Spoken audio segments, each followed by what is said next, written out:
Room Tone Podcast is a show produced by us, three movie nerds shooting the shit while talking about shooting the shit. Each episode builds upon the last, so we recommend starting at the beginning. Now, let's make a movie. I still feel a little loud. Am I loud?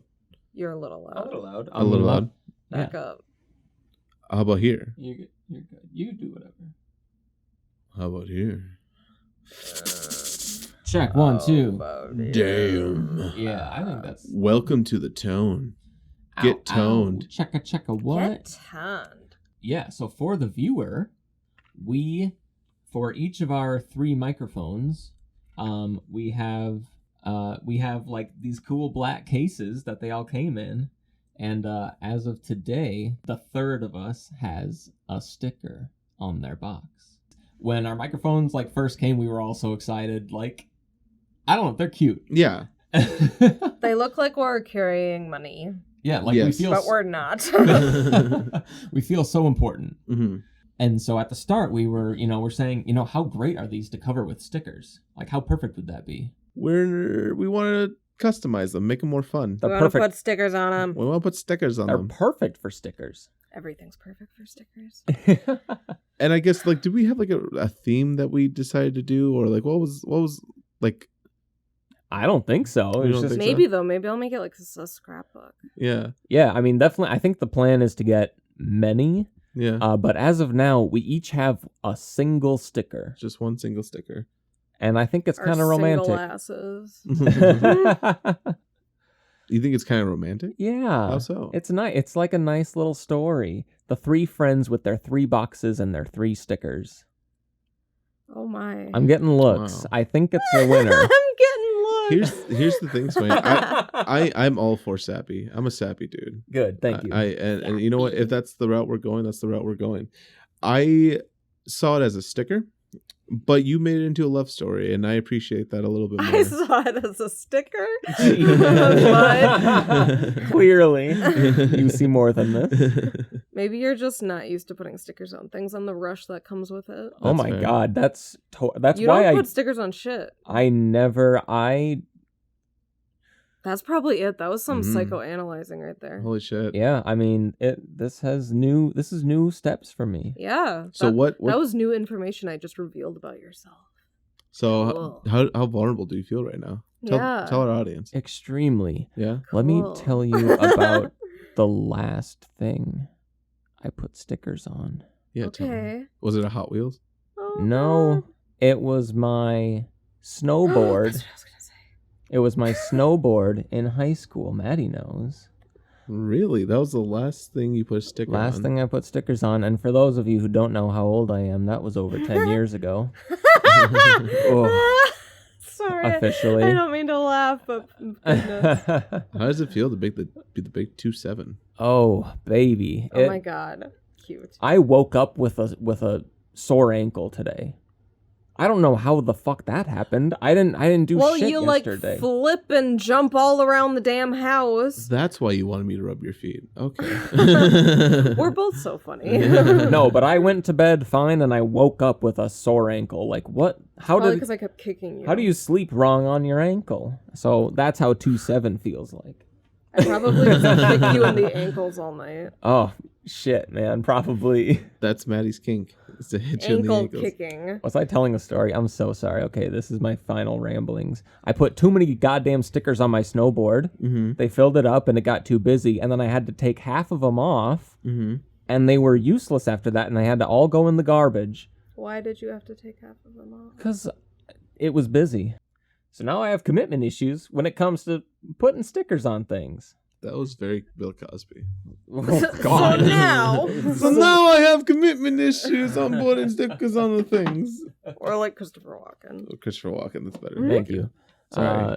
Continue. Now I have commitment issues.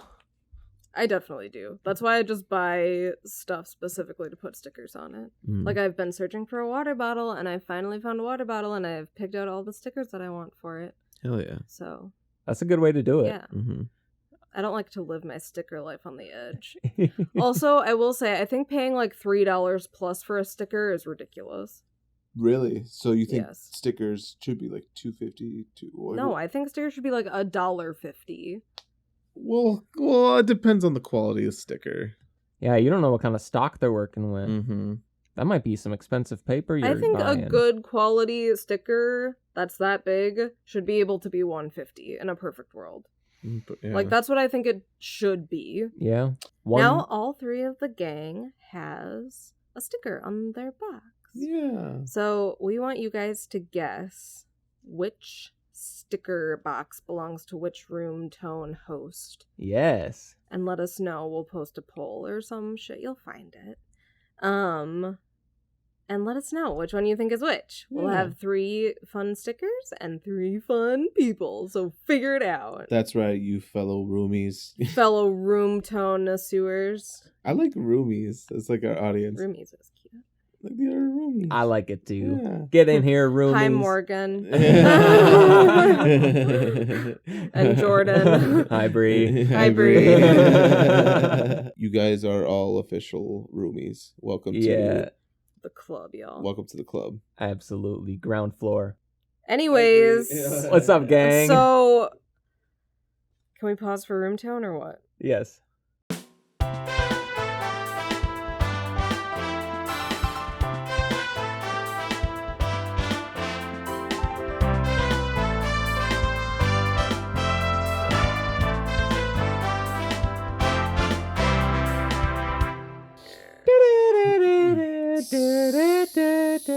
You guys may have noticed that we have a theme song. Yes. Bing, bing, bing. We're official. We're official. 30 episodes in, we're official. What a time. What a Yeah. time. So, to the fellow roomies who are listening out there, I'm going to keep saying that till it sticks. We decided to unveil our theme song created by Jake. Jake Richardson. Great, What? yeah. So, yeah, Jake Richardson. And we're super excited to reveal it. Yeah. Happy 30. Yeah. I hope it pleased your ears before you had to listen to us. Yes, Yeah. enjoy those tones. You'll be hearing them every episode. And I'm so happy. Jake, you did so good. Thank you so much for working with us. It was awesome. We really appreciate it. Yeah. And now, if any other artists would like to, Yeah, if any help us. other artists want to offer themselves up for no pay, Yeah. we're down. Come on the show, have a conversation, give us something, Yeah. and And we'll give you nothing. in we'll return. thank you grandly for it. Yeah. My name is Austin Swain. I'm an animator and video production specialist in commercial advertising. And today, for my fun fact, I have the origin of the word MacGuffin. What kind of sandwich at McDonald's is that? Nice. 100% ground guff, Ugh. served with the McGuff sauce. Oh!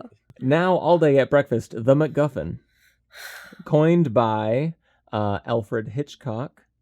What a man. As Cock. it's it's the divisive object in a story.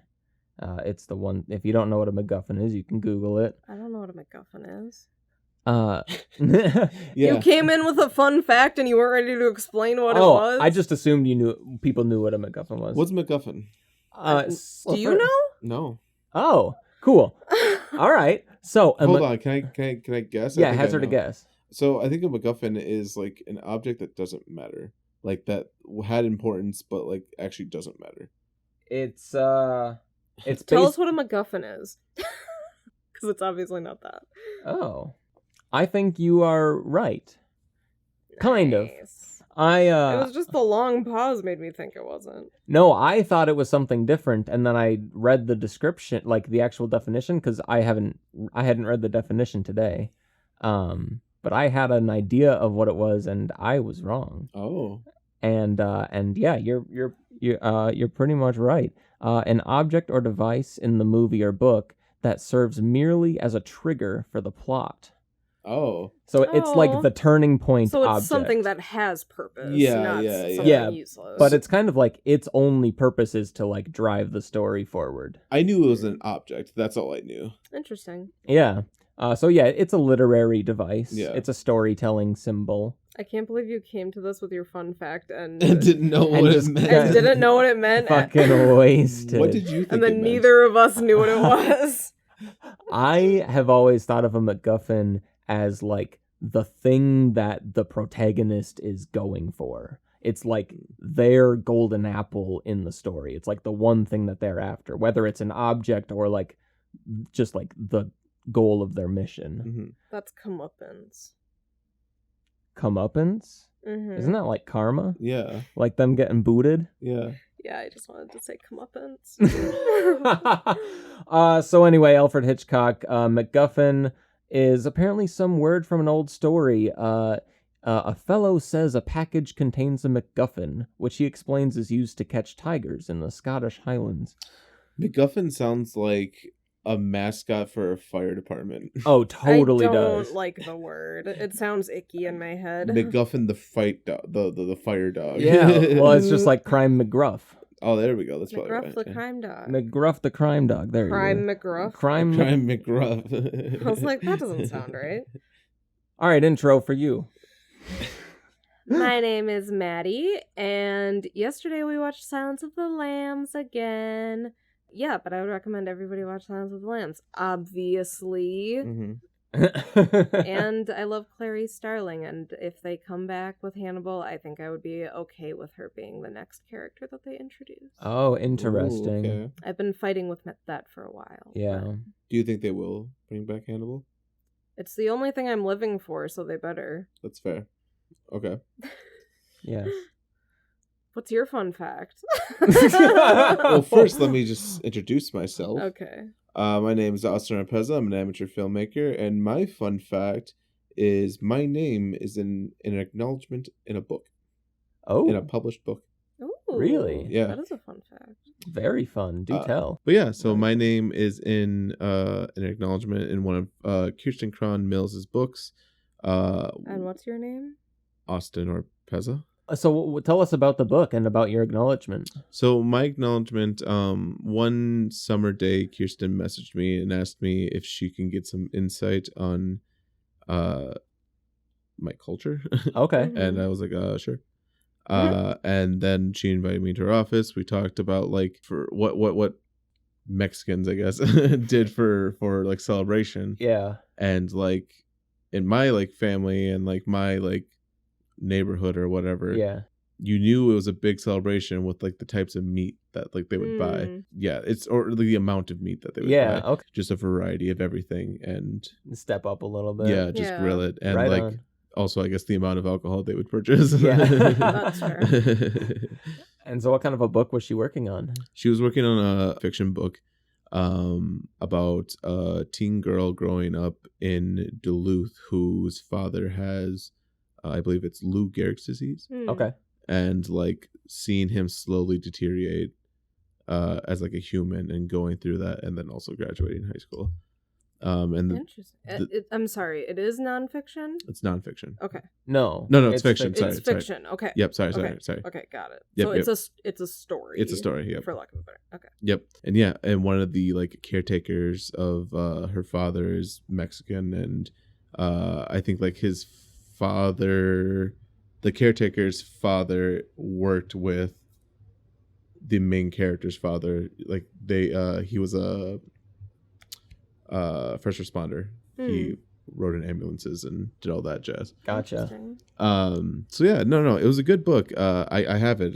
Hell yeah. It was a great read. That's cool. What's it called? It's called Wreck. And one more time, what was the author's name? The author's name is Kirsten Cron Mills. Very cool. Read Hell about yeah. it. Mhm. Yeah. And speaking of books, you brought one in today. I'm assuming your name's not in this one, though. No. My name is not in this one. This book is written by Joe Pera.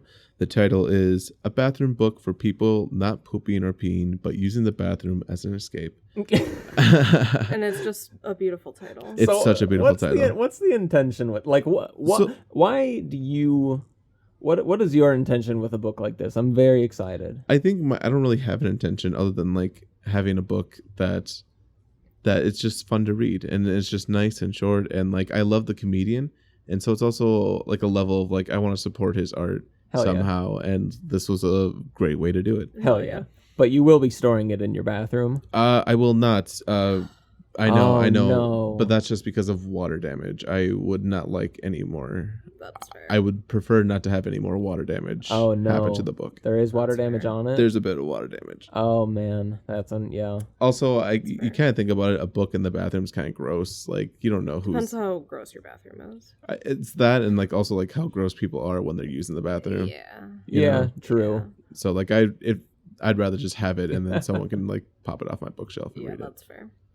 But still a good book. I guess the premise of this book is he's just telling you that it's okay to be where you are right now, and it's almost kind of a distraction of what's happening outside the door of said bathroom. And he even Okay. goes through various scenarios. If you don't mind, I would love to read a couple of pages. Yeah, Hell give us yeah. a little excerpt. All right, Pick out a couple of your favorites.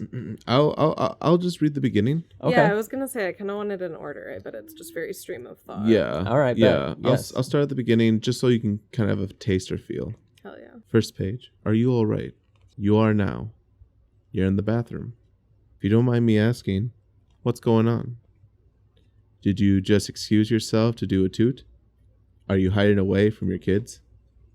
Or is your date going great and you're taking a moment to appreciate it before it inevitably falls apart? Are you working up the confidence to say no to a car salesman? Trying to think of something to say that'll change the judge's mind? Or like me, are you flushing an engagement ring down the toilet for the third time this year? I cannot be tied down. Oh my god. He's a wild child. Whatever it is, you can relax. Because here in the bathroom, you are safe and alone. The only astronaut awake on the International Space Station. Between two sleeping grandparents watching the Gulf Channel on a mute. Looking out at the lake on a snowy night that's not too cold. And it's quiet too, because everyone else is back in town celebrating New Year's Eve. But you wouldn't trade 100 midnight kisses for the peace and calm you've got right now on the shore of Lake Ontario. Wait, stop there. That's a perfect expert Yeah. excerpt. That's beautiful. Yep. I love it. Yeah, it's a really good book. Maddie, when you first opened this book, you said that the art style is very wild. Yeah, it's intense. And I agree with you. It's Yeah. very intense. That's Yeah. Do you mind if I Of see course. some of the pages? Of course. Take a gander. It kind of feels like Pop's Burgers, but like grosser. Yeah. Oh my It goodness. looks like an Adult Swim Yeah. like Yeah. episode Exactly. of something. Yeah, all these like little lines, like it's cartoonish, but it's so very textured, Yeah. and it And feels... it's a gross looking world. Like the world isn't pretty. I It's agree. like very like real and human looking. Mhm. extremely. Yeah. But like it's also kind of nice though Yeah. in a way. Like you see these like shapes and like just figures and you kind of appreciate how everyone's shaped a little bit differently. Absolutely, that's yeah, Yeah. that's very nice. Yeah, the human body is truly a mystery. It is. Cool book, man. Thank you. I definitely want to read it as I'm escaping in the bathroom because I do that all the time. Yeah. It's a good one. So, we are making a movie about a family who is going through the death of a father figure and an actual father. Yes. And basically just the way that this certain family handles the process of death and grieving and how everybody has a little bit of emotional damage in them. Yep, they're So, dysfunctional as hell. yeah. And ready to party. Yeah, so it's just a family kind of on the brink, man. Sing it. Aptly named the Brinkmans. Hallelujah. Hey, man. Yes, that's the synopsis of our story. We did a little bit of writing last week. Yes, we did. Yes. And we wanted to kind of share a little bit of updates that we've kind of, I guess the best way to put it is discovered about our family as we were writing. Indeed. Indeed. We were writing this scene between Carol and David, and a few ideas started to hatch. So we were thinking, we've been writing the script for a while, and we got a lot of time to be able to do it last week because we just put out the first movie review from us. So I hope you liked that. We're doing more of that next week too. Mhm. But we thought we'd just kind of go through some of the changes that have gone through the script that we haven't told you guys about, because there are definitely some exciting things that we've done that we haven't talked about on the show. So during our last writing session, we discovered that Ronnie has a very special Zippo. Indeed. Do you want to elaborate a little bit further, Swain? Well, yeah, so Ronnie's always been described as this kind of big personality type of guy, and always kind of pushing for his kids' love in like slightly kind of slimy ways, and just always trying to kind of make a name for himself in the room. And so we were thinking it would be fun if he kind of walks around with this like big signature lighter. I mean, maybe it's even kind of understated. Who knows about the design, but Yeah. it's Ronnie Brinkman's signature lighter. Yes. And who would Ronnie give that signature lighter to other than his favorite child? Bummer. Spoiler alert. So as we were talking about Ronnie, we kind of realized that he raises his kids like a cult leader, which may have seemed obvious for some of you roomies, but it was kind of an aha moment for us. Totally. I think Maddie still kind of thinks that we should have seen that coming. Yeah. I mean, yeah, I guess I was never not thinking that. Yeah, I guess. We've just never put it into those words before, but Yeah. that's totally That's who he is. Yeah. And so part of a cult leader is making one feel special out amongst the group. And so we were thinking during like Ronnie and the siblings' special day, he bestows upon them a special lighter. His lighter. His lighter. And he tells everyone, this is our secret. This is our little bond together. Mm-hmm. Don't show anyone the lighter. Mm-hmm. And then we find out everyone got a lighter because no one was special to him. No. At the beginning of the dinner, they all remember their father so fondly, like tell grand stories about like a connection they had in their childhood. Mm-hmm. But with this false lighter, we reveal that none of it was real. None of it was real. So much so that even Carol believed that they had that special bond, right? Is that what we decided? I thought we decided the opposite. We're still kind of up in the air. Yeah. I mean, I don't know yet. We're still deciding whether Carol gets a lighter, whether she knows what it means. Yeah. Is Carol in on this? Who's to know? Right. We're figuring that out, and maybe you won't know until the final Until product. you watch the movie. Maybe you just gotta buy a ticket. Yeah, you sons of bitches. No, so that was like one of the things that we figured out, and we thought it would be really exciting to incorporate that lighter into the end of our film, and make one of the traditions for burying their dead is that they burn the body within the grave. Dig the hole, burn the body, bury the ashes. Yes. That's what we wrote. Yeah, and we thought it'd be very fun if everyone had their Zippo lighter and they all threw it in the grave and Used it to burn the body. Yep. And I like, especially from like a cinematographer standpoint, Yes. we managed to keep that shot pretty much the same, but we changed like the feel of it. Yeah. Like before it was just them So standing there solitary as like a unit at the end of the film, but Yeah. now like they're all pissed. Like it's so much more aggressive to have Mm. them throw in the lighter, but like it's still the same shot. Yeah. So So that's just kind of cool. So Maddie, describe how you see the last shot of the movie now. Like from black or like from below, like black, Mm-hmm. if that makes sense. The top or the bottom 2/3 of the screen are black, and the top third from an upward angle is like the three siblings standing over the grave looking down into it.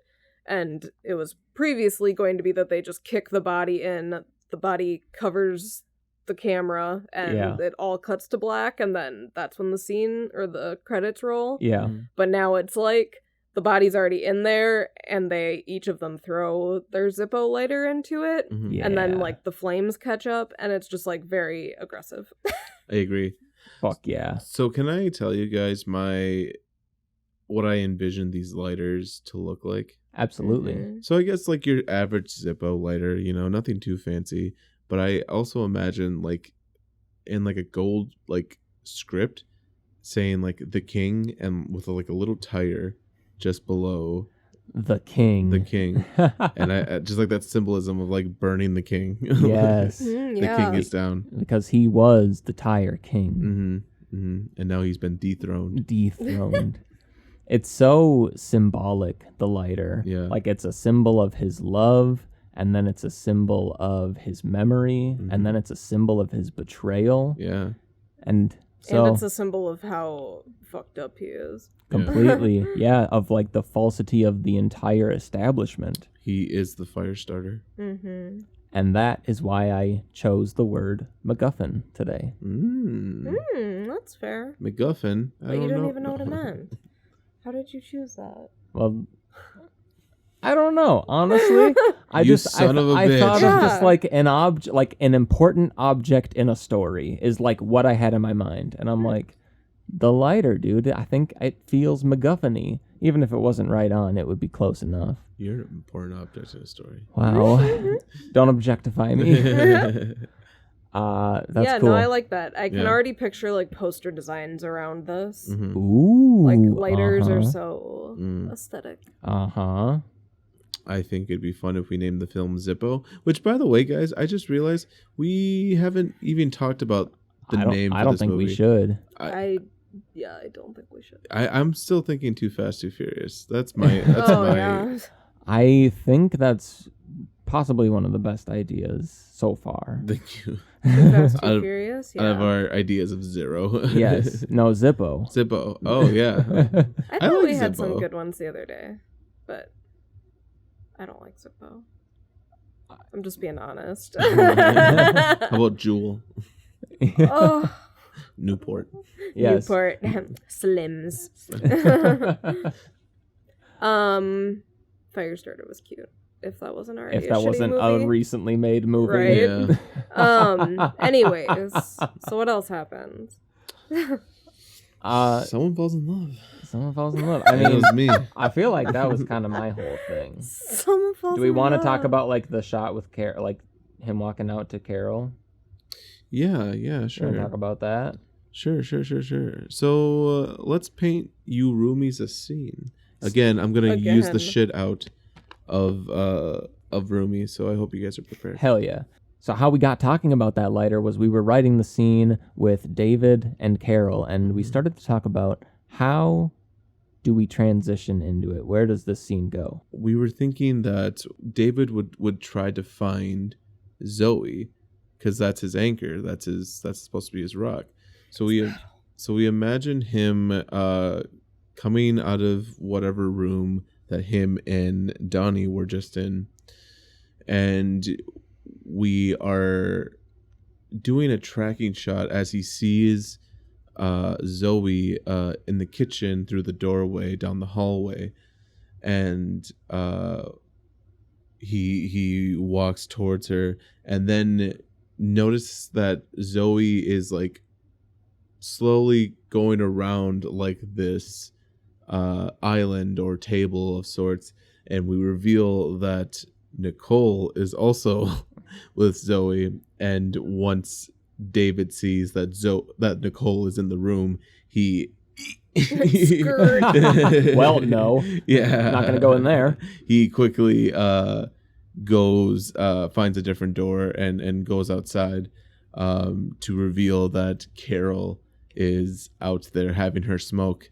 I think we had talked about at one point where we see David burst through the front door and notice something on the porch, and he's frightened of it, and he's not really sure what to do, and then we like slowly reveal that it's Carol. I don't like I don't that. think we've Huh? Sorry, I don't like that. I don't think we've said that. Oh, okay. I thought I had pitched it, and with he comes out and we like see him like trying to get back in, and then like the camera pans down, and then she's in the foreground. yes, okay. yes. Yeah. The way you pictured it was like he like slowly turned around, or like he slowly moved his Yeah, head. for He's some like, reason it just felt so Oh, no, much more she like does. monster movie when you No, said yeah, that. no. Yeah, because I mean, we were kind of talking about like how do we like lean more into that horror aspect. Yeah. So like he comes out and it's like, oh shit, and he's like, and then Yeah. it's like back to comedy where like the handle's jiggling, Yeah. and then it like pans down and she's like sitting out of focus, and you see her just like slowly turn up to him. Yeah. Yep. And then She's not like a shadow creature though. Yeah. I was A little though. So we have after David leaves the house to get away from Nicole, he walks outside, has a moment, and then realizes that his mother is sitting outside on the porch, smoking a cigarette. He notices her. He quickly turns around and tries to leave the outside. Is unable to because the door is unfortunately locked, and then he has to turn around and stare off and try to play it off as if he wasn't trying to get away from his mother. yeah. Until eventually Carol tells him, well, are you gonna sit down or are you gonna stand there like a jackass all day? And then that's how we transition from David going from Donnie's room to the outside with Carol, and we want to do that as like a one take or a one shot. I don't know the exact term for it. It's a tracking shot. A oneer. A oneer. We want to do a tracking shot, a oneer, and we want to just kind of follow David through like these various stages. Yeah, totally. Yeah. And we've toyed with the idea of like leaning into the horror aspect of it a little bit. You know, how long do we wait to reveal that it's Carol? Well, we just kind of watch his fear and his attempt to escape. Not that long. No. Well, no, and I mean not Yeah. not that long, but like does he react before we know it's Carol? Maybe. Yeah. Just a girlish shriek. Yeah. just long enough to give the audience the time to ask, well, who's on the porch? Yeah. Yeah. I get what you're saying. Or what's out there, because we talked about being horror. Yeah. And I love the idea, bringing a little bit of comedy back in. Of he turns back to the door and the handle's stuck. Yeah. Because I know we've kind of talked a lot about a couple different gags that can be used with the front door and the handle malfunctioning. So I like finding another place to kind of bring that in and establish that as like a piece of the house. Yes. Yeah, like this house is just impossible to escape from. All the locks suck. This house is the 9th character of our story. Yeah, true. Damn. Low key true though. Yeah. Plays just as big a role. It really does. Probably bigger than Ronnie. Mm. Nah. The Tire King. Like the main antagonist. We also talked about a tick that David would kind of have yes. throughout the beginning of the short film. So we were thinking that like David could be chewing nicotine gum Yep. in order to like quit smoking or whatever, and like we want to put him through like these very like stressful situations, and we're just constantly hearing that like pop of a fresh piece of gum out of that little tinfoil and just popping him like crazy until he sits down next to Carol, sees that she's smoking a cigarette, and decides, fuck it, spits out his gum, and then asks Carol if he could have a cigarette. It's a good joke. It's a good joke. I love the idea of building in an entire character trait for the sake of one joke. Yeah, no kidding.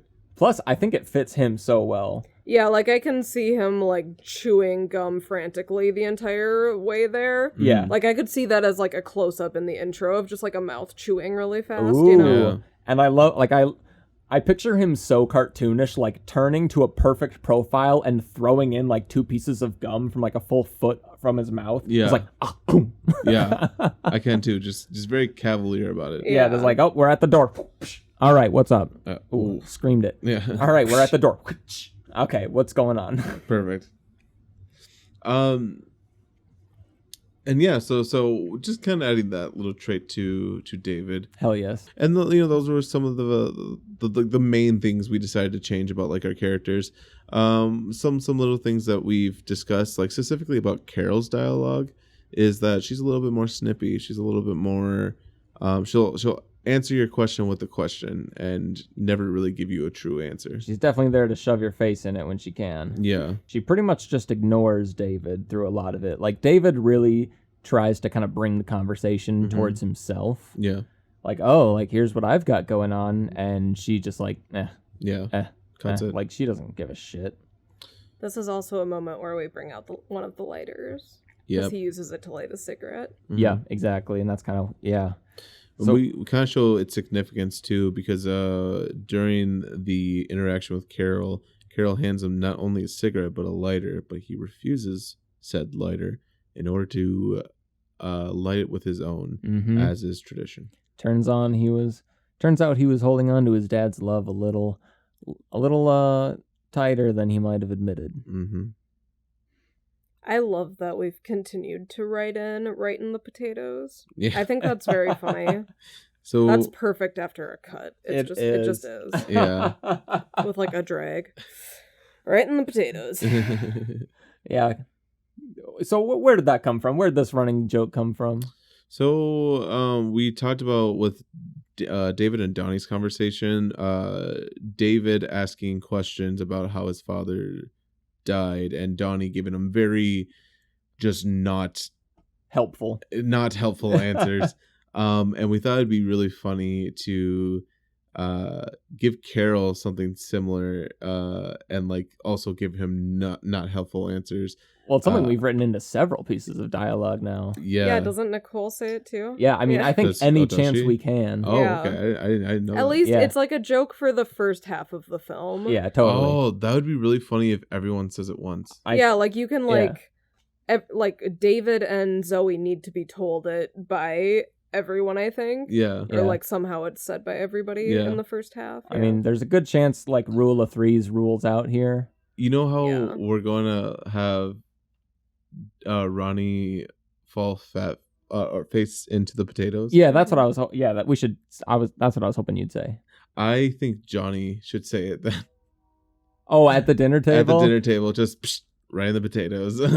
Yeah. Just like silence, and Yeah. then Johnny peeps in from the corner, right in the potatoes. Or he just goes like, "Damn potatoes." Yeah, something like that. As he's like tripping out. Yeah. Yeah, so the idea is, for those who remember, Ronnie was poisoned by mashed potatoes, and we thought it'd be really funny to kind of keep coming back to the flashback of him just face planting in a face of potatoes, or in a plate of potatoes, whenever someone asks how Ronnie died.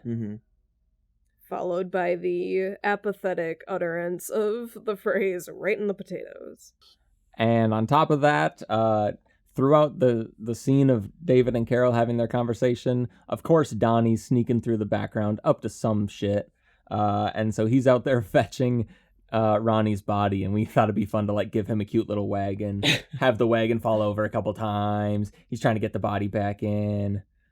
But He's just a baby. let's not mistake him though. The wagon is decorated in a way that is respectful and honors his father. Oh, truly. Yeah, you don't really know what's the body. And he's trying his best. It's just kind of a shitty wagon, and bodies are hard to carry. What if it was like a nest? Yeah. He is the egg. He's the mama bird. Wow. It is a cult of eggs. Maybe it is a nest. Yeah. That's pretty fucking funny. Cultivate.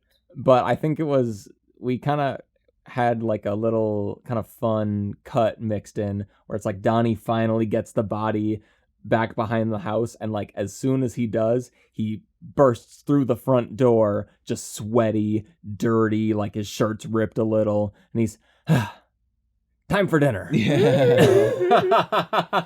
Yeah, he's really trying. Yeah. And so I'm pumped. I am too. Yeah, that's what we ended up writing on our last writing session. What are we gonna write about next, guys? I think the next scene that we have is, well, Zoe and Nicole continue to tangle through this house. Nicole's got her by her clutches. And I think next time we're going to be talking about what goes on in the kitchen, and how Nicole and Zoe kind of finish preparations for dinner, and Nicole comes clean about murdering Ronnie. Ba, ba, ba.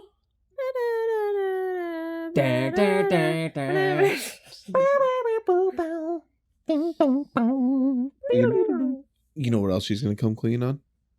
Pausing for room tone. No, we can't end it there, can we? I don't know. I don't know. Maybe next week join us for a movie review. So next week, join us for a movie review as we review.